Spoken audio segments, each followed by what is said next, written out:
Mama, Ano? mag-practice kami sayaw, project namin. Wala daw break pag di sumama. Sige, mag-ingat ka. Play ate ko. Habog ba akong member ng Bini? Baka bumi. Go, sis! Gilid mo pati na onte. Ayan! Ayaw kong maniwala. Ayaw kong maniwala. Ma, gagawa lang po kami research ha. Sige, galingan nyo. Opo. Uy, tara naman, teligo na tayo.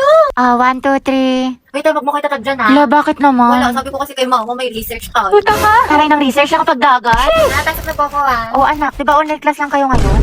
Ano kasi ma, exam namin ngayon. Oo, sabi ni ma'am face to face na lang daw para mabantayin na daw kami ng maayos. Ganun ba? Okay, ingat ka. Umahalan na, Ricky. Ba't ka naka-uniform?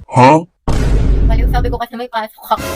Ano tayo kakain? Aalis muna ako ha, birthday kasi ng friend ko. Ba't parang every week na lang birthday ng Ay, kaibigan kasi mo? ano pa, yung last time si Clarice. Tapos si Hetty. Tapos yun naman si Agatha. Tara, okay tayo mga be. Oo nga, tsaka sleep over kayo sa amin. Kasi ako mga te, alam niyo naman kutang-kuta na ako kala mama. Wala na akong maisip na rason. Tsaka ano ba kayo? Ano ba yan? Never akong pinapayagan sa mga sleepover. Di ko naranasan yan. Dali na, Gabi. Sumama ka na.